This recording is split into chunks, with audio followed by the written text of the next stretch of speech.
जय हिंद दोस्तों। आप सबका आज की एडिटोरियल की चर्चा में बहुत ज़्यादा स्वागत है। डेट है आज की 10 नवंबर थर्सडे। और दोस्तों आज हम 3 आर्टिकल्स डिस्कस करने वाले हैं जो कि आपके स्क्रीन पे आपके सामने हैं। एक आर्टिकल डिस्कस करेंगे एक्सटर्नल इकोनॉमी से रिलेटेड। ये आर्टिकल बिजनेस लाइन में आया है। चाइना के इकोनॉमिक क्राइसिस के बारे में बात करेंगे, क्या क्या कारण है चाइना के इकोनॉमिक क्राइसिस के, बहुत ब्रीफली हम बात करेंगे। और इसके चलते ग्लोबल इकोनॉमी पे क्या इंपैक्ट होने वाला है, इंडियन इकोनॉमी पे भी क्या इंपैक्ट होने वाला है। So why should we be bothered by this economic crisis in China. Then उसके बाद एक आर्टिकल, अब ये ईडब्ल्यूएस जजमेंट को लेके रोज ही कोई ना कोई आर्टिकल आ रहा है। हर किसी के अपने ओपिनियंस हम पढ़ते हैं, हर किसी का ओपिनियंस का हम एनालिसिस करते हैं, डिस्कशन करते हैं। ये आर्टिकल हिंदू में आया है, शशि थरूर ने लिखा है। और यहां पे एक पुरानी जजमेंट सुप्रीम कोर्ट के द्वारा जो कि रखी गई थी आज से 7 साल पहले, यानी कि अगर हम 2014 की बात करें तो यूपीए की सरकार ने जाते जाते एक ऑर्डर पास करा था जहां पे ये कहा था कि जो जाट हैं वो भी ओबीसी कैटेगरी में आएंगे। लेकिन सुप्रीम कोर्ट ने इस यूपीए के ऑर्डर को रद्द कर दिया था, डिसमिस कर दिया था। तो उस वक्त भी सुप्रीम कोर्ट ने कुछ बातें करी थी। अब आज के टाइम पे अगर आज ईडब्ल्यूएस कोटा पे जो बातचीत हो रही है, सुप्रीम कोर्ट ने तो कह दिया कि भी इकोनॉमिक क्राइटेरिया के ऊपर अगर आप आरक्षण दे रहे हैं तो वो बेसिक स्ट्रक्चर को नहीं वायलेट करता। तो क्या कोरिलेशन है पुरानी जजमेंट का आज की प्रेजेंट जजमेंट के साथ, तो ये हम डिस्कस करेंगे। और last but not the least, R K Raghavan जी ने आर्टिकल लिखा है, पुलिस रिफॉर्म्स को लेकर आर्टिकल आया है, पुलिसिंग विद टैलेंट। तो इसके बारे हम चर्चा करेंगे and question of the day will be towards the end of the video. Now, before I proceed further, I must let you know that friends, we have a very comprehensive course for sociology. If at all अगर आपका sociology optional है और आप इस optional के साथ आप अगले साल अपना मेंस लिखेंगे, तो जैसे कि आप जानते हैं हमारे प्यारे शेखर सर sociology पढ़ाते हैं और एक बहुत comprehensive mentorship कोर्स हम आपके लिए लेके आए हैं। और अभी इस कोर्स के ऊपर एक कूपन कोड अगर आप अप्लाई करेंगे तो आपको 33% ऑफ भी मिलेगा। The name of the code is early bird. You'll get a 33% off and the price is 18,899 and you can pay this in easy installments.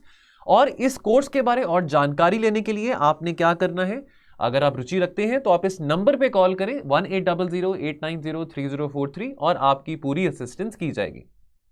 Now पहले तो चाइना के क्राइसिस की हम बात करें। नाउ देखिए, अब चाइना की इकोनॉमिक ग्रोथ पिछले 40 सालों से that has been remarkable. China की इकोनॉमिक ग्रोथ को, इकोनॉमिक प्रोस्पेरिटी को, ऑल्दो हम हमेशा चाइना को कहते हैं कि China is like red capitalism, Chinese socialism, Chinese characters, China का कैपिटलिज्म विद चाइनीज करेक्टरिस्टिक्स और Chinese socialism with its own characteristics, whatever it might be. Though हम ये तो नहीं कह सकते कि चाइना का सिविल लिबर्टी के मामले में, डेमोक्रेसी के मामले में बहुत अच्छा रिकॉर्ड है, बट इकोनॉमिक ग्रोथ चाइना ने काफी impressively दिखाया है from the last 40 years shall we say. In fact, of the same time India और चाइना दोनों ने ही सेम टाइम पे ही अपना ये जो रास्ता है इकोनॉमिक प्रोस्पेरिटी का, इकोनॉमिक ग्रोथ का, एक ही टाइम पे वो रास्ता तय किया था। और चाइना को फैक्ट्री ऑफ द वर्ल्ड भी कहा जाता है, बहुत सारी इन्वेस्टमेंट भी चाइना में होती है और चाइना से बहुत सारा एक्सपोर्ट भी होता है। लेकिन अभी क्या हो रहा है, चाइना में इकोनॉमिक ग्रोथ काफी डिक्लाइन कर रही है। अभी चाइना में इकोनॉमिक ग्रोथ कितनी है, केवल 3%। और अभी चाइना में काफी स्लो डाउन भी देखने को मिल रहा है। अभी अगर वर्ल्ड बैंक की रिपोर्ट की बात करें तो वर्ल्ड बैंक की जो जीडीपी ग्रोथ प्रोजेक्शन है for China, that is less than 3%, that is 2.8%। और जो एवरेज ग्रोथ रेट दिया है वर्ल्ड बैंक ने for Asia Pacific region, that is 5.3%। तो चाइना, यानी कि वही चाइना जो कि 9% के रेट पे ग्रो कर रहा था, वही चाइना एपैक के मुकाबले उसका आधा ग्रो करेगा। यानी कि अगर एपैक लगभग 5.5% ग्रो कर रहा है तो चाइना 2.8% कर रहा है। ऐसा क्यों हुआ, व्हाई इज इट हैपनिंग? एक बात याद रखें, most economy suffer due to global factors. तो ऑब्वियसली अब चाइना का जो स्लो डाउन है that is also a pandemic भी है। चलो पैंडेमिक आया था, now you have this Ukraine war which is into the 9th month. लेकिन यहां पे आर्टिकल में ये कहा गया है कि चाइना का जो स्लो डाउन है ये चाइना की खुद की ही बेवकूफी कारण है। ये बात हम याद रखें कि जब कोई भी बहुत बड़ी इकोनॉमी स्लो डाउन करती है तो वो कम खरीदेंगे, कम कंज्यूम करेंगे और कम प्रोडक्शन करेंगे और उसका इंपैक्ट ग्लोबल इकोनॉमी के ऊपर होगा, सप्लायर्स के ऊपर होगा ग्लोबली एंड बायर्स के ऊपर भी होगा globally. Now why slow down and how will it effect the world, how will it impact India? इसके बारे में अब हम बात करने वाले हैं। तो वाई द स्लो डाउन, तो यहां पे कुछ फैक्टर्स यहां पे रखे गए हैं। पहले तो जीरो कोविड पॉलिसी की बात करें। चलो, कोविड जब आया था 2020 में तो लॉकडाउन दुनिया भर में थे। Definitely that saw a lot of contraction in the economic activities, India हो, चाइना हो, ब्राजील हो, अमेरिका हो, एवरी कंट्री। लेकिन ये जो चाइना की स्ट्रिक्ट जीरो कोविड पॉलिसी है, जिसके चलते अभी भी बहुत सारे चाइना के जो लोग हैं, जो नागरिक हैं, वो अभी भी घर पे बैठे हुए हैं, लॉकडाउन पे बैठे हुए हैं, नौकरियां नहीं है, इनकम्स नहीं है। इनफैक्ट अगस्त 2022, सो जस्ट 3 मंथ्स बैक, 20 जो बहुत बड़े बड़े शहर हैं चाइना के, जहां पे बहुत सिग्निफिकेंटली वो चाइना की जीडीपी को कंट्रीब्यूट करते हैं, वो भी अभी लॉकडाउन के अंडर है। देन हाउसिंग बबल की बात करें, आपको याद होगा एवरग्रांडे ग्रुप की अगर हम बात करें, बहुत सारा डेट था एवरग्रांडे ग्रुप के ऊपर। लास्ट ईयर भी एवरग्रांडे ग्रुप के बारे में हमने काफी सिग्निफिकेंटली डिस्कस किया था। हाउसिंग सेक्टर, देखिए कोई भी इकोनॉमी हो, कोई भी डेवलपिंग इकोनॉमी हो, रियल एस्टेट सेक्टर बहुत सिग्निफिकेंटली कंट्रीब्यूट करता है किसी भी इकोनॉमी को, चाहे डेवलपिंग हो, चलो चाहे डेवलप्ड हो। उसी तरह से अगर हम रियल एस्टेट सेक्टर की बात करें फॉर चाइना, तो 25% कंट्रीब्यूशन रहता है चाइना की जीडीपी को। ठीक है, अब एवरग्रांडे ग्रुप की बात करें तो इसको अब बहुत सारा डेट था, डेट पूरा नहीं हो पा रहा था। अब जिन लोगों ने इस रियल एस्टेट जिन लोगों ने, कॉमन सिटीजन्स ने जो इन्वेस्ट किया था एवरग्रांडे ग्रुप के प्रोजेक्ट्स में, उनको अपना पोजेशन नहीं मिला। अब जो आम आदमी है वहाँ के, जो अपना दिन दिहाड़ी करके अपनी रोजगार जो कमाते हैं, जिन्होंने बैंक से लोन लिया था, अगर उनको अपना पोजेशन ना मिले, अपना फ्लैट ना मिले, अपनी प्रॉपर्टी ना मिले, तो डेफिनेटली वो आगे इस प्रोजेक्ट में नहीं परस्यू करना चाहेंगे। लेकिन लोन उठाया हुआ है, लोन के बदले काफ़ी सारी चीज़ें कोलेटरल भी दी हुई है, मॉर्टगेज पे करनी है। तो अब डेफिनेटली अब लोगों के पास नौकरी नहीं है, डेवलपर्स जो हैं वो बड़े बड़े प्रोजेक्ट अनाउंस करके भाग रहे हैं, प्रोजेक्ट कंप्लीट नहीं कर रहे हैं, तो डेफिनेटली दैट वो एक विशियस साइकिल यहां पे शुरू हो जाता है। इनफैक्ट सबसे बड़ा क्राइसिस कैसे आता है? इस सब के बीच में जो बैंक्स हैं, बैंक से कितना सारा लोन उठाया गया है, कितना सारा क्रेडिट लिया गया है। तो यहां पे आंकड़े बताते हैं that banks have lent up to $7.5 trillion, और यानी कि 25% of all the bank loans to the housing sector. ठीक है, तो जब पोजेशन नहीं हो रहा, जो डेवलपर्स हैं वो भाग रहे हैं, डेवलपर्स के ऊपर कर्जा बहुत है, लोग ये वापस नहीं कर पा रहे हैं जो लोन अमाउंट है, लोगों के पास नौकरी नहीं है, तो ये सारा का सारा जो क्राइसिस बहुत डेवस्टेटिंग हो सकता है। Now this competition with USA, now USA बार बार कही जाता है कि भाई हमारी सबसे बड़ा हमारा कॉम्पिटिटर चाइना है, ये न्यू कोल्ड वॉर है, चाइना हमारा कॉम्पिटिटर है, but this is not going to help the global economy. As I say again and again, रोज ही मैं ये बात कहता हूं that we need more cooperation, not competition. अभी हमको अगर कॉम्पिटिशन की भावना के साथ हम चलते रहेंगे, अमेरिका और चाइना के, भाई चलो अमेरिका बोले कि 4 देश मेरे पीछे लगे, चाइना बोले कि 4 देश मेरे पीछे लगे, ये ईगो क्लैशेस से किसी का फायदा नहीं होने वाला। ठीक है, कलेक्टिव फाइट करना पड़ेगा। बहुत सारे ऐसे इंपॉर्टेंट हमारे आज के टाइम पे मुद्दे हैं, क्लाइमेट चेंज है, ग्लोबल वार्मिंग है, तो इस पर कोऑपरेशन दिखाना बहुत जरूरी है। अब अमेरिका को लगता है कि भाई देखो चाइना तो हमारे लिए बहुत बड़ा थ्रेट है, मिलिटरीली भी और टेक्नोलॉजी के मामले में भी। अभी रिसेंटली क्या हुआ था, आपको याद होगा, यूएसए चिप्स एक्ट पास करा गया था, जिसके चलते कोई भी टेक्नोलॉजी, सेमीकंडक्टर रिलेटेड इनपुट्स रहेंगे, सेमीकंडक्टर रिलेटेड कोई भी टेक्नोलॉजीज रहेगी, चिप्स रहेंगे, वो चाइना को एक्सपोर्ट नहीं करे जाएंगे। जो बाइडेन की कोशिश है कि कैसे चाइना के सुपर कंप्यूटिंग इंडस्ट्री की और आर्टिफिशियल इंटेलिजेंस इंडस्ट्री को कैसे वो ब्रेक डाउन कर सकते हैं। ठीक है, लेकिन ये बात भी हम ना भूलें कि जहां पे ट्रेड की बात आती है अमेरिका और चाइना के बीच में, तो चाइना एक्सपोर्ट कितना करता है अमेरिका को? लगभग $435 बिलियन का एक्सपोर्ट चाइना अमेरिका को करता है, और चाइना इंपोर्ट कितना करता है अमेरिका से? $125 बिलियन का। तो ट्रेड सरप्लस में ही है, यानी कि अमेरिका ट्रेड डेफिसिट में है, चाइना ट्रेड सरप्लस में है। 310 बिलियन डॉलर का ट्रेड सरप्लस है चाइना का। क्या आप ये बात जानते हैं, चाइना जिसको हम फैक्ट्री ऑफ द वर्ल्ड भी कहते हैं, वो 15% of the world merchandise exports supply करता है। अगर हम इसकी वैल्यू की बात करें, that is more than $3 trillion. ये 2021 के आंकड़े हैं। ठीक है, अब अगर आप कुछ चीज बेच रहे हैं, आप कुछ चीज एक्सपोर्ट कर रहे हैं, लेकिन उसको बनाने के लिए जो रॉ इनपुट्स है वो तो आप कहीं मर्जी से मंगा सकते हैं। ठीक है, आप चाइना इतना सारा एक्सपोर्ट करता है, लेकिन रॉ मटेरियल तो कहीं ना कहीं से इंपोर्ट कर रहा है। तो अगर चाइना कम प्रोड्यूस करेगा, अगर चाइना कम एक्सपोर्ट करेगा, अगर अमेरिका अगर ऐसे सैंक्शन चाइना पे लगाएंगे, तो डेफिनेटली चाइना कम इंपोर्ट भी तो करेगा ना, तो वो इतनी सारी डेवलपिंग इकोनॉमीज के लिए भी तो बहुत नुकसान की बात है। अब आइए यहाँ पे चाइना के एक्सपोर्ट वैल्यू को हम देख लेते हैं। ये आंकड़े क्या कहते हैं, 2021 के आंकड़े हैं। इलेक्ट्रॉनिक प्रोडक्ट्स में चाइना ने $900 बिलियन का एक्सपोर्ट करा है। ठीक है, मशीनरी में 550 बिलियन का एक्सपोर्ट करा है, फर्नीचर में $150 बिलियन का, टॉयज में देखिए, खिलौनों में देखिए $100 बिलियन का, मेडिकल इक्विपमेंट में $100 बिलियन का एक्सपोर्ट। तो ये बहुत इंप्रेसिव आंकड़े हैं। प्लास्टिक्स में चाइना ने $130 बिलियन का एक्सपोर्ट करा है।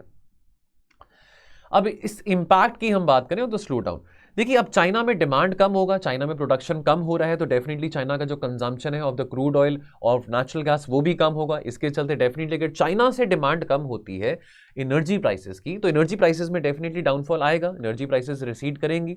ठीक है, अब ओपेक क्या करेगा कि भाई डिमांड कम हो रही है, चलो चाइना से डिमांड कम हो रही है, चाइना बहुत ज्यादा ऑयल कंज्यूम करता है, ठीक है, उसकी एनर्जी नीड्स बहुत ज्यादा है, लेकिन अगर चाइना में डिमांड अगर कट डाउन होती है तो डेफिनेटली ओपेक क्या करेगा, ओपेक आगे और प्रोडक्शन लेवल्स को कट करेगा, प्रोडक्शन लेवल को कट करेगा तो क्रूड प्राइसेस जो क्रूड प्राइसेस हैं, जो ऑयल प्राइसेस है, उसमें फिर वोलेटिलिटी आती रहेगी।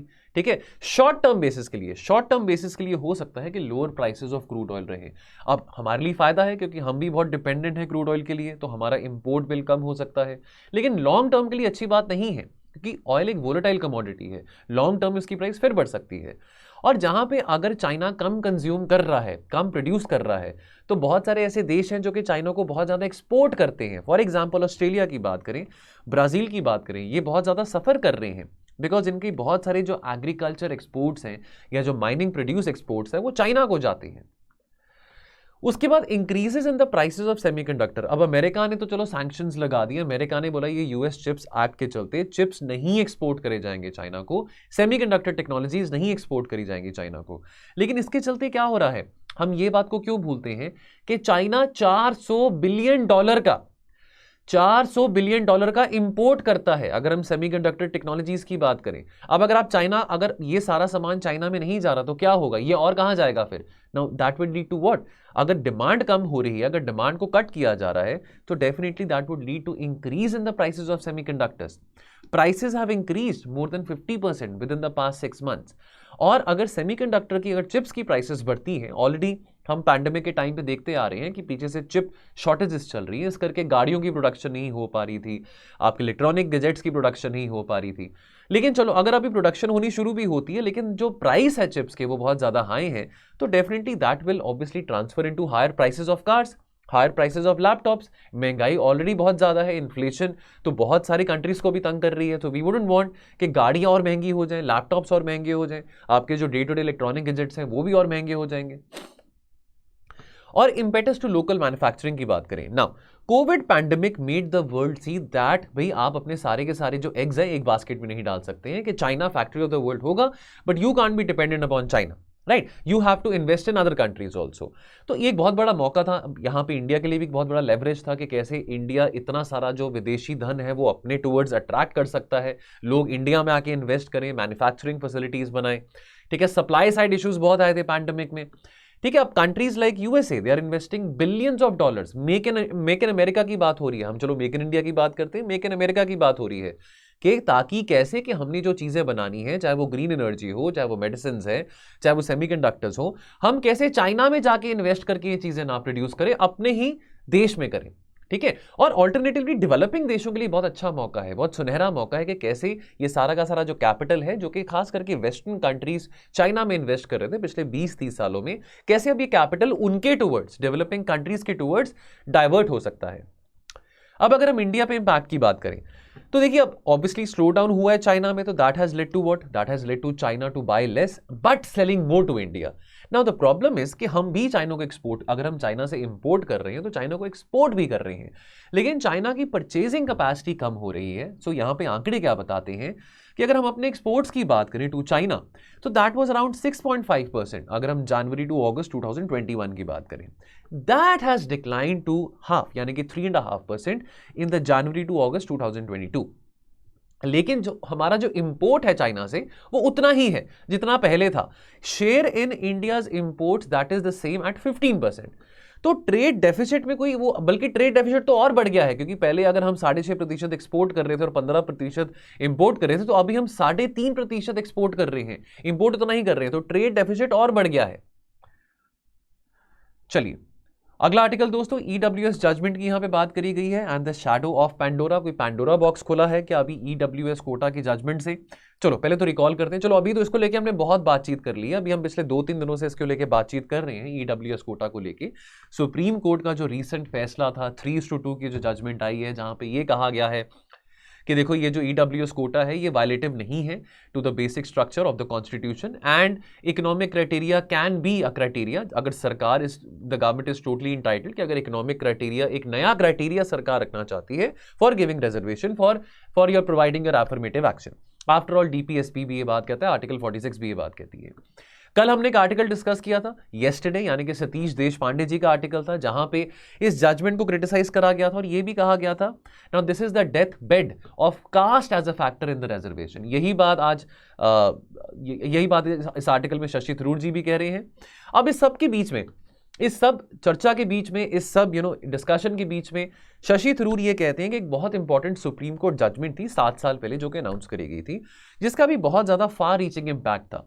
अब क्या था यहाँ पे 64 पेज डिसीजन था, 2015 में अनाउंस करा गया था by a bench of justices Ranjan Gogoi and Rohinton Nariman.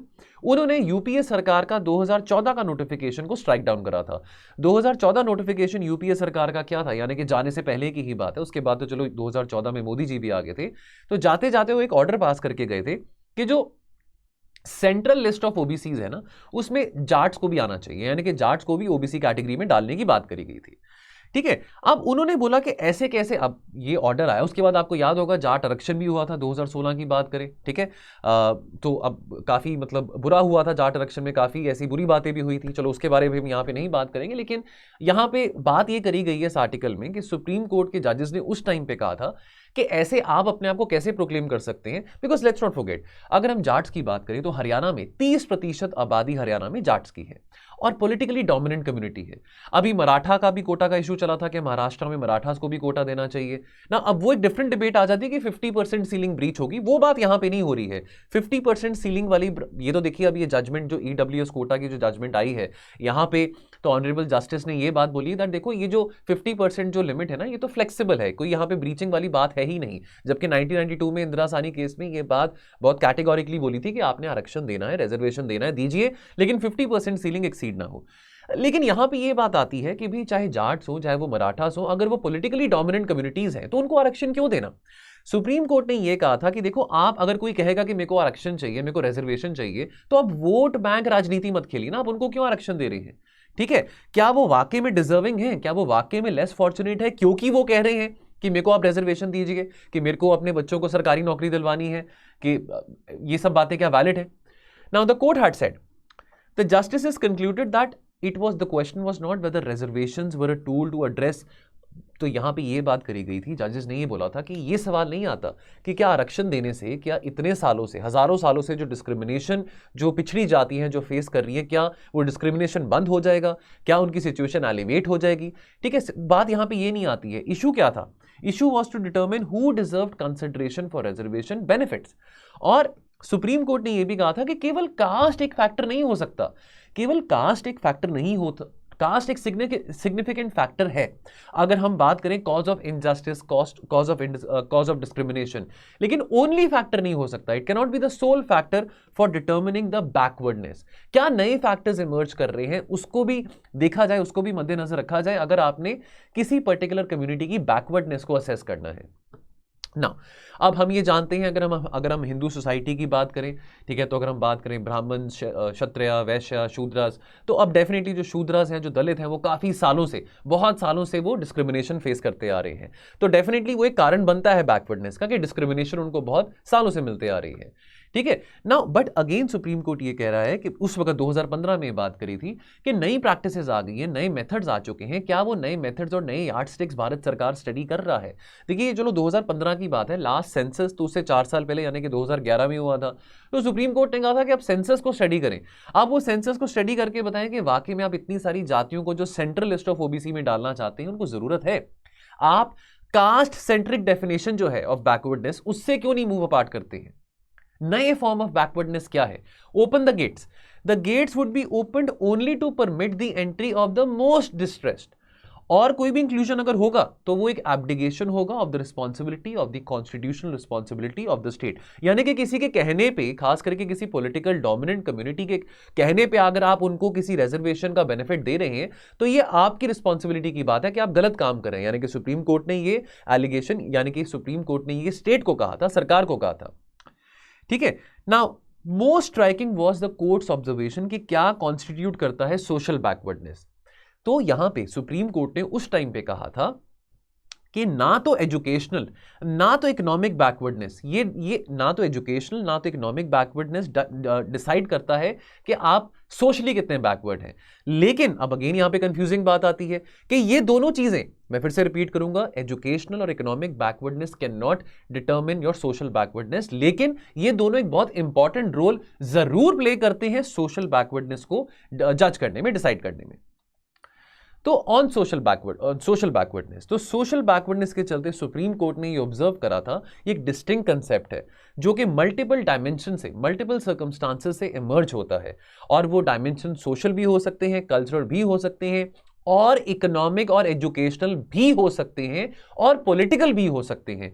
तो केवल एजुकेशनल या इकोनॉमिकल नहीं होंगे डायमेंशंस, और भी काफी डायमेंशंस यहां पे सुप्रीम कोर्ट ने सामने रखी थी, और सुप्रीम कोर्ट ने कहा कि आप इन सब डायमेंशंस को मद्देनजर रखते आप बताइए कि कौन है socially backward. Now calling for new methods, तो court had considered that the caste एक प्रोमिनेंट फैक्टर है। अगर आपने बैकवर्डनेस को डिटरमिन करना है, इतने सालों से हम कास्ट के फैक्टर को तो जरूर यहां पे सेंट्रल रखते हैं, लेकिन सुप्रीम कोर्ट की उस जजमेंट ने डिस्करेज करा कि केवल कास्ट के जरिए, on the basis of the caste, आप बैकवर्डनेस नहीं आइडेंटिफाई कर सकते हैं। अगेन वही बात आती है, new practices, methods and yardsticks must be evolved. यहां पे सुप्रीम कोर्ट ने बोला, जैसे ट्रांसजेंडर कम्युनिटी की बात आती है तो वो भी एक डिस्टिंक्ट कम्युनिटी है, उनकी भी जस्टिसेबल राइट्स हैं, उनको भी रिजर्वेशन देना बहुत ज्यादा जरूरी है। तो इस तरह से तो कोर्ट ने अपने आप को कंग्रेचुलेट करा कि देखो ये जो नए फॉर्म्स ऑफ डिस्क्रिमिनेशन है, जो न्यू फॉर्म्स ऑफ डिस्क्रिमिनेशन है, हम उसको आइडेंटिफाई करने में काफी सक्सेसफुल हुए हैं। अगर हम ट्रांसजेंडर्स की बात करें तो ये सक्सेस सरकार को क्यों नहीं मिल रही है? ठीक है, अब अगर हम ट्रांसजेंडर्स की बात करें तो उनका तो कोई रोल नहीं है, ना तो कास्ट के साथ ना तो क्लास के साथ। Now to sum up, the most contentious element of the court's judgment was its proposition that caste and the need to right historical wrongs, ये अब this is no longer sufficient a ground for the government's benefits। यानी कि आप ये बोले कि इतने सालों से मैं इस कम्युनिटी से बिलोंग करता हूं और हिस्टोरिकल इनजस्टिस मेरे साथ हुआ है, मेरे एंसेस्टर्स के साथ पिछले 4000 सालों से, तो उसके चलते मेरे को गवर्नमेंट बेनिफिट चाहिए, उसके चलते मेरे को सरकारी नौकरी चाहिए। सुप्रीम कोर्ट ने बोला है कि सिर्फ ये आधार नहीं होना चाहिए, और ना तो आपका सेल्फ परसेप्शन हो सकता है दैट देखो कि मैं, यानी कि जो मेरी कास्ट है वो डिस्क्रिमिनेटेड है। तो जैसे अगर जाट्स ये बात बोल रहे हैं, या मराठास ये बात बोल रहे हैं, या पाटीदार्स ये बात बोल रहे हैं, बिकॉज ये पॉलिटिकली डोमिनेंट कम्युनिटीज हैं, तो उसके कहने से आप अपनी परसेप्शन से आपको एफर्मेटिव एक्शन या आपको रिजर्वेशन नहीं मिलेगा। नए मेथड्स को इवॉल्व करना बहुत ज्यादा जरूरी है। आप बार बार हिस्टोरिकल इनजस्टिस को, हिस्टोरिकल रॉन्ग्स को सामने नहीं लेके आ सकते हैं, ठीक है, ये बहुत जरूरी है। लेकिन ये सब बातें तो बता दी, ये 2015 की बात है। लेकिन आज जब एक नया क्राइटेरिया, अब देखिए अब यहां पे एक दूसरा पहलू डिबेट का आ जाता है। कल हमने एक पहलू डिस्कस किया था कि जो इकोनॉमिक वीकर सेक्शन कोटा है वो क्यों सही नहीं है, कि क्यों वो इंपैक्ट करेगा एससीज को, एसटीज को और बाकी कैटेगरी के लोगों को। लेकिन यहां पे ये पहलू आता है, शशि थरूर ये बात कहते हैं कि जब 2019 में ये जो ईडब्ल्यूएस कोटा रखा गया, 103rd कॉन्स्टिट्यूशनल अमेंडमेंट एक्ट जब सामने आई, तो जब यहां पे एक नया क्राइटेरिया, इकोनॉमिक क्राइटेरिया की बात रखी गई है, अब इससे भी चलो सुप्रीम कोर्ट को प्रॉब्लम नहीं है, लेकिन जो ये बोल रहे हैं that this is the death bed of reservation, तो अभी भी यहां पे शशि थरूर ये कह रहे हैं कि सुप्रीम कोर्ट और क्लैरिटी लेके आ सकते हैं। ये तो सुप्रीम कोर्ट बताएंगे ना कि क्या क्राइटेरिया अप्लाई करना चाहिए अगर सरकार को एफर्मेटिव एक्शन प्रोवाइड करना है, तो इसको लेके क्लैरिटी। अब if caste is not good enough basis, class is not either, now lack of education is not also, income is also not suffice, then what is that thing which is suffice to say that ये community या ये जो लोग हैं वो socially backward हैं? तो ये बात अब यहाँ पे शशि थरूर कह रहे हैं कि सुप्रीम कोर्ट ही सामने रख सकती है। Now last article, policing with intent, resource sharing not squabbling. तो आर के राघवन जी ने आर्टिकल लिखा है। तो अभी पिछले कुछ दिन पहले की बात है, 2 हफ्ते पहले की बात है, मिनिस्ट्री ऑफ होम अफेयर्स ने कॉन्फ्रेंस को कन्वीन करा था दिल्ली में, जिसके चलते पार्टिसिपेशन देखा गया था हमारे यूनियन होम मिनिस्टर का और बाकी कुछ स्टेट होम मिनिस्टर्स का भी, और स्टेट पुलिस हेड्स का भी, पुलिस चीफ्स का भी, डिफरेंट राज्य सरकारों के जो डीजीपी हैं वो भी आए थे। ठीक है, अब this Delhi conference was very important occasion, because देखिए अब सेंटर स्टेट रिलेशंस को हमने अगर हार्नेस करना है, इंप्रूव करना है, पुलिस की बात आती है, चलो पुलिस एक स्टेट सब्जेक्ट है, लॉ एंड ऑर्डर एक स्टेट सब्जेक्ट होता है, लेकिन नेवरदलेस सेंट्रल गवर्नमेंट की भी बहुत कॉन्ट्रीब्यूशन रहती है पुलिसिंग को स्ट्रेंथन करने में। ठीक है, अब जहां पे सेंटर स्टेट रिलेशंस को इंप्रूव करने की बात आती है, पुलिसिंग को इंप्रूव करने की बात आती है, बिकॉज देखिए अगर पुलिस रिफॉर्म्ड है, अगर पुलिस एफिशिएंट है, तो that is a cause for the public good. तो लोगों की सेफ्टी के लिए पुलिस को स्ट्रेंथन करना बहुत जरूरी है। तो इसमें तो सारे ही चीफ मिनिस्टर्स को आना चाहिए, चाहे आपकी पॉलिटिकल आइडियोलॉजी कुछ भी हो सकती है, cutting across the political lines, cutting across the political spectrum, आप अपनी ईगो को, अपनी आइडियोलॉजी को सेट अपार्ट करके आप आए, सारे के सारे जो राज्य सरकारों के जो चीफ मिनिस्टर्स हैं वो भी आए, डीजीपीज भी आए। लेकिन कुछ राज्य सरकारों ने इस इवेंट को अटेंड नहीं किया था, कुछ राज्य सरकारों ने अपने डीजीपीज को भी नहीं भेजा था। चलो अगर आप नहीं आना चाहते तो आप अपने डीजीपी को तो भेज सकते हैं, लेकिन उनको भी नहीं भेजा था। ये एक बहुत अनफॉर्चुनेट बात है, ठीक है, बिकॉज हम अपने सेंटर स्टेट रिलेशंस के कंटेक्स्ट की बात करें तो ये बात अच्छी नहीं है। We have to take law and order very seriously. Now अब फॉर एग्जांपल अभी पीछे तमिलनाडु की बात करें, कोयम्बटूर में अभी बॉम्ब ब्लास्ट हुआ था रिसेंटली। अब उसकी इन्वेस्टिगेशन की बात करें तो यहाँ पे क्रिटिसिज्म देखने को मिला है, it was a possible terror related plot, लेकिन इसकी आइडेंटिफिकेशन में काफ़ी ढील सामने देखने को मिली थी, ठीक है। अब इसके चलते काफ़ी ज़्यादा डिले हुई इन्वेस्टिगेशन, जिसके चलते बाद में जो केस था, ये जो कोयम्बटूर में जो बॉम्ब ब्लास्ट हुआ था, ये केस किसको ट्रांसफर कर दिया गया? एनआईए को, नेशनल इन्वेस्टिगेटिंग एजेंसी को ट्रांसफर कर दिया गया। तो क्या तमिलनाडु की जो स्टेट पुलिस है इतनी स्ट्रांग नहीं है, इतनी एफिशिएंट नहीं है? क्या वहां पे प्रोटोकॉल्स वेल एस्टैब्लिश नहीं है कि वो पता लगा सके कि टेरर ब्लास्ट क्यों हुआ था, क्या इसका कॉज था? ठीक है, तो लोगों को कैसे भरोसा होगा पुलिस के ऊपर? ठीक है, लोगों को अब कैसे, ऑब्वियसली लोग तो सिक्योर तभी फील करेंगे अगर पुलिस एफिशिएंट है, स्ट्रांग है। अगर किसी भी, तो फॉर एग्जांपल जैसे हम पंजाब की बात करें, पंजाब में जैसे अभी बहुत बड़े सिंगर को मारा गया था, सिद्धू मूसेवाला को मारा गया था, तो पंजाब में ये धारणा चल पड़ी कि पंजाब में लॉलेसनेस शुरू हो चुका है कि यहाँ पे लोगों को गोलियां बढ़ रही हैं, लोगों को गोलियां मारी जा रही हैं, लोग सेफ नहीं हैं। तो डेफिनेटली सवाल तो उठते हैं ना। फिर सवाल किस पे उठेंगे? डेफिनेटली जो एग्जीक्यूटिव है, जो स्टेट पॉलिटिकल एग्जीक्यूटिव है, उस पर उठेंगे, चीफ मिनिस्टर पे उठेंगे कि भी चीफ मिनिस्टर क्या कर रहे हैं। क्योंकि most of the state governments, जो जितने भी चीफ मिनिस्टर्स होते हैं, जो होम पोर्टफोलियो होता है उनके अंडर ही होता है। तो लॉलेसनेस कहीं पे भी हो, चाहे वो पंजाब में हो, चाहे वो तमिलनाडु में हो, चाहे वो दिल्ली में हो, चाहे वो महाराष्ट्र में हो, चाहे वो गुजरात में हो, लोगों के लिए अच्छी बात नहीं है। सरदार पटेल के विजन की हम बात करें तो सरदार वल्लभ भाई पटेल वो अभी बहुत इस बात का दुख बनाते हैं, seeing the current politics in the centre state relations as far as the policing is concern.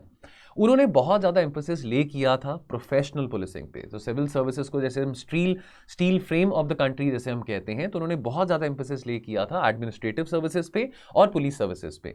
In fact he was under immense pressure even from the Congress party कि आप बिल्कुल कंप्लीटली डिसबैंड कर दीजिए जो इंडियन सिविल सर्विस है और जो Indian police service है, जो IAS और IPS को बिल्कुल डिसबैंड कर दीजिए। लेकिन उन्होंने नहीं किया। उनका बल्कि ये मानना था कि उनको और स्ट्रेंथन करना बहुत ज़्यादा ज़रूरी है कि आने वाले टाइम में इंडिया की ग्रोथ स्टोरी में, इंडिया के डेवलपमेंट में, पॉवर्टी एलिवेशन में IAS और IPS दोनों बहुत सिग्निफिकेंट रोल प्ले करेंगे, और वो करा भी है। तो स्टील फ्रेम ऑफ इंडिया की बात करें, देखिए कमियां हैं, हर जगह कमियां होती हैं। हम बिल्कुल ये तो नहीं कह सकते कि IAS में करप्शन नहीं है, कि IPS में करप्शन नहीं है, हर जगह करप्शन होती है, सब कुछ होता है। लेकिन despite all their faults, despite all the weakness, ये जो दोनों ऑल इंडिया सर्विसेज हैं, they have been a cementing force in the last 75 years and they have contributed greatly to establish nationally accepted standards of governance, especially in area of law and order। लेकिन again यहाँ पे हमारे सामने कुछ सवाल भी खड़े उठते हैं कि जहाँ पे हमारे पास बहुत सारी फैसिलिटीज़ हैं, बहुत सारे अच्छे ऑफिसर्स भी हैं, तो फिर भी हम उनकी एनर्जी को इतनी एफिशिएंटली टैप क्यों नहीं कर पाए हैं? फिर भी centre state relations, political ideologies बीच में क्यों आ जाती हैं? ठीक है, फिर भी पुलिस को यूज़ क्यों किया जाता है, पुलिस को एज अ टूल यूज़ क्यों किया जाता है, खास करके चीफ मिनिस्टर्स के द्वारा पॉलिटिकल वेंडेटा के लिए? ठीक है, ये बात हमारे सामने आती है, और ये स्टेट ऑफ अफेयर्स को देख के यहाँ पे आर्टिकल में RK राघवन कहते हैं कि शायद अगर आज वल्लभ भाई पटेल जिंदा होते तो सबको देख के बहुत डिस्टर्ब फील करते। तो क्या यहाँ पे अड़चने हैं? बहुत एक दुखित बात है, बहुत अनफॉर्चुनेट बात है कि अभी भी आज के टाइम पे भी हम कन्फ्लिक्ट देखते हैं मिनिस्ट्री ऑफ होम अफेयर्स और कुछ स्टेट्स के बीच में। खास करके अगर हम बात करें, अब देखो ये, अब यहाँ पे ये भी बहुत एक ज़रूरी बात है समझनी कि सेंट्रल गवर्नमेंट भी जो सेंट्रल एजेंसीज है, चाहे वो CBI हो, चाहे वो CBC हो, ठीक है, चाहे वो ED हो, इसको बहुत मिसयूज़ करती है अपने पॉलिटिकल वेंडेटा के लिए, पॉलिटिकल स्कोर सेटिंग के लिए।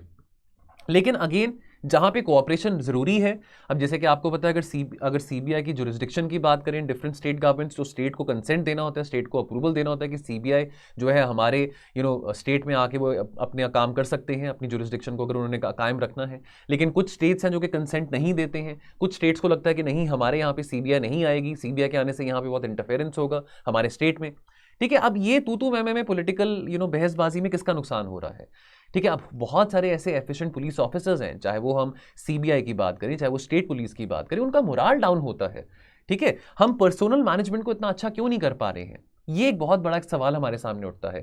तो देखिए, अब हम कोलैबोरेटिव पार्टनरशिप की बात करें, देखिए कंप्लीटली फेडरल तो नहीं, हम क्वाजी फेडरलिज्म की बात आती है। और अब देखिए बड़ा भाई का रोल कौन प्ले करता है? अगर हम पार्टनरशिप की बात करें, वो तो सेंट्रल गवर्नमेंट ही प्ले करेगा। ठीक है, सेंट्रल गवर्नमेंट प्ले करेगी। But there have been actions over decades that have inflicted many deep wounds on public order. अब अगर हम फाइट अगेंस्ट नक्सलिज्म की बात करें, फाइट अगेंस्ट माओइज्म की बात करें, कहीं पे साइक्लोन्स आते हैं, कहीं पे फ्लड्स आते हैं, जो लोकल स्टेट पुलिस होती है वो नहीं कई बार एफिशिएंट होती है इतने बड़े थ्रेट को डील करने के लिए, ठीक है, चाहे वो मिलिटेंसी हो, इंसर्जेंसी हो, नॉर्थ ईस्ट में हो, चाहे वो पंजाब में था, चाहे वो कश्मीर में है, चाहे वो हम झारखंड छत्तीसगढ़ की बात करें। तो सेंट्रल गवर्नमेंट ने from time to time in the last so many years since independence has always help by providing support in the form of CRPF, in the form of ITBP, in the form of CISF, ताकि कैसे वो state police के role को भी enhance कर सकते हैं और कोलैबोरेशन के साथ कैसे वो लॉ एंड ऑर्डर को रिस्टोर कर सकते हैं। तो इसमें तो कोई बुरी बात नहीं है, इसमें तो स्टेट पुलिस को अपनी ऑटोनॉमी ये नहीं फील करना चाहिए कि हमारी ऑटोनॉमी हर्ट हो रही है या हमारी ऑटोनॉमी कम हो रही है अगर कोलैबोरेशन देखने को मिलती है फ्रॉम सीआरपीएफ, फ्रॉम बीएसएफ और फ्रॉम द आईटीबीपी ना। आपको ईगो को सेटल करना पड़ेगा। देखिए, ब्यूरोक्रेटिक करप्शन तो अभी भी है, ठीक है, पहले भी था, अभी भी है, और इसका जो इंपैक्ट है वो definitely that has a societal impact as well, and only a national agency can bring in a much needed and wide perspective. Now insensitive action by a few states के भी हम अपना कंसेंट विड्रॉ कर रहे हैं, CBI हमारे state में function नहीं कर सकता, ये अच्छी बात नहीं है, सेंटर स्टेट रिलेशंस के लिए बहुत बुरी बात है ये, ठीक है ना। और इसके चलते जो फाइट अगेंस्ट करप्शन है वो रिजॉल्व भी बहुत वीकन हो जाता है। What is lacking? देखिए, हमारे यहाँ पे टैलेंट की कमी नहीं है। आप में से बहुत सारे बच्चों का सपना भी होगा कि वल्लभ भाई पटेल अकेडमी में जाना है, हैदराबाद में, है ना, एक वर्ल्ड क्लास इंस्टीट्यूशन है जहाँ पे वर्ल्ड क्लास ट्रेनिंग दी जाती है, प्रोफेशनल कोर्सेज दिए जाते हैं, ठीक है, यंग पुलिस ऑफिसर्स को ट्रेन किया जाता है, ठीक है। तो कोई कमी नहीं है, टैलेंट की कमी नहीं है, टेक्नोलॉजी की कमी नहीं है, लेकिन कहीं ना कहीं पॉलिटिकल विल बीच में आ रहा है। ठीक है, मान लिया पुलिस एक स्टेट सब्जेक्ट है under the distribution of powers laid down in the संविधान, in the constitution of India, लेकिन उसका मतलब ये तो नहीं हुआ ना कि यूनियन गवर्नमेंट का कोई से ही ना हो, कोई इंटरफेरेंस ही ना हो।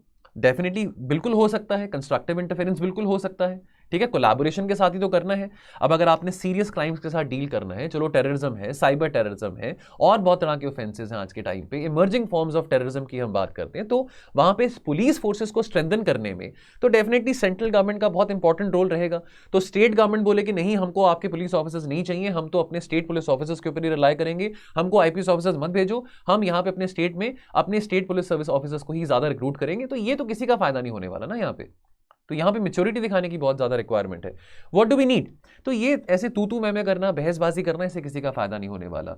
We need a political leadership that does not get bogged down in these petty differences, ठीक है। और बहुत जरूरी है कि हम एक free exchange of talent and resources को हम हार्नेस करें, प्रमोट करें between the central government, between New Delhi and the different state governments. फिर अंत में बात आती है हाँ जी सर वाली, यस मिनिस्टर वाली।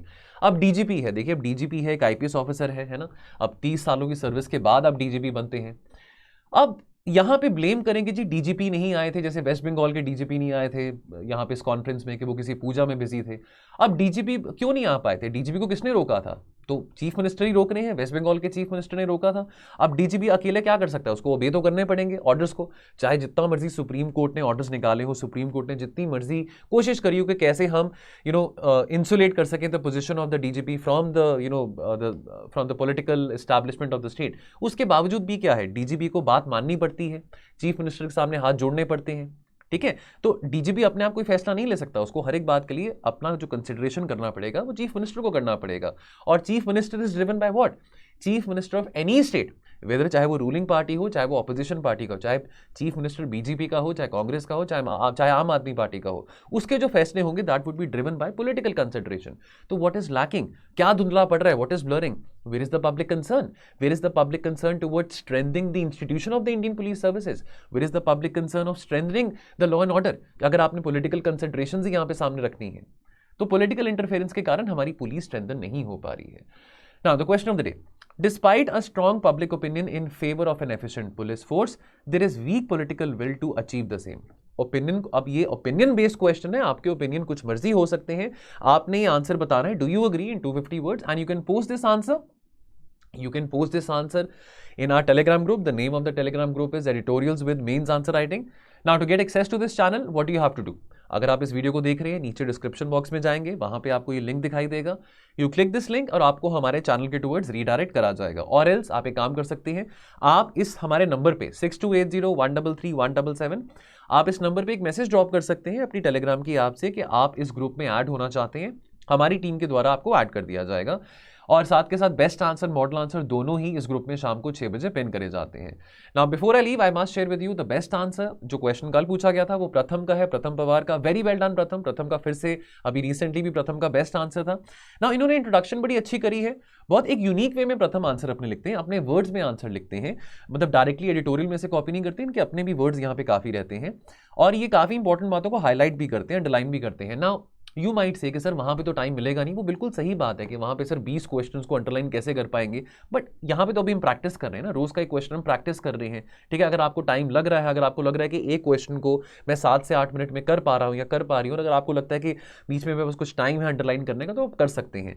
But again the purpose of this initiative is कि आप प्रैक्टिस करें, डेली प्रैक्टिस करें, ठीक है ना। अब जैसे हम इस क्वेश्चन की बात करें, बहुत इन्होंने एक यूनिक बात इस क्वेश्चन में को क्या लगी, यहाँ पे इन्होंने एवोल्यूशन की बात करी है, एवोल्यूशन ऑफ टेररिज्म की यहाँ पे बात करी है, बहुत ब्रीफली बात करी है, ठीक है। और साथ के साथ वे फॉरवर्ड में बड़ी अच्छी यहाँ पे बातें इन्होंने लिखी हुई है, काफी यूनिक बातें लिखी हैं। फॉर एग्जांपल जैसे यहाँ पे इन्होंने जयशंकर जी का ओपिनियन लिखा है that what is true for Covid is even more true for terrorism, that nobody is safe till the time everyone is safe. अब इस तरह की लाइंस, इस तरह की जो कोटेशंस है, इस तरह के जो अगर हम चीजें डाल सकते हैं तो हमारा आंसर एक डिफरेंट आंसर लगता है। अदरवाइज जो अप्रोच इनकी रही है आंसर करने के लिए काफी सिंपल रही है, काफी स्ट्रेट फॉरवर्ड रही है। प्लीज इस आंसर को जरूर रीड करिएगा, इसको टेलीग्राम के ग्रुप में पिन करा जाएगा। बाकी दोस्तों आज के लिए इतना ही रहेगा, मिलेंगे हम कल और चर्चा के साथ और एनालिसिस के साथ। तो आप अपना ध्यान रखें और पढ़ते रहें। थैंक यू सो मच, जय हिंद।